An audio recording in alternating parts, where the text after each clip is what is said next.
家己车头伫1933年的时阵，捌互叫做全台湾上派的钢筋阿摩托车头，到即马也变做是一个有特殊风格的古迹，代替要替家己车头来进行改造计划，和家己车头的建筑特色，搁再呈现伫正人的目睭前。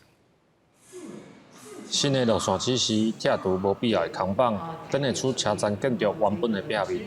家己火车站伫去年台湾设计展进程开始进行改造。 时间半钟外，后老车站尽量恢复原来的模样。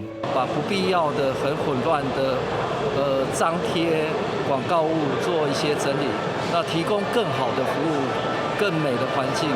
就蛮清楚的，一进来就可以直接买票，然后直接进站。在利用上还算蛮方便啦。这届改造工程有若凸显车站的外观，活台内底真侪物件嘛减少，佮重新规划单车的空间。 后民众会当看到月台甲车站外口，不过嘛有民众讲，感觉原本单车的空间有变较下。因为原始的古迹的窗堂可以看到两侧窗边外面的美景哦，一边是月台，一边是我们的嘉义市区，所以呢，我们就把所有的服务性设施独立站在正中间。那其实跟原本的使用量其实是差不多的哦。这一个嘉义站的改造只是一个起点啊，而后面呢有我们嘉义高架计划。 啊，那是一个更宏观后面这个更丰富的一个设计。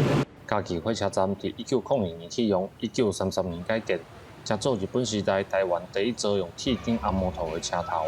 铁路局配合台湾设计研究院，彰显嘉义车站100多年的历史痕迹，嘛讲要提供更较好的服务品质。记者林慧婷，嘉义报道。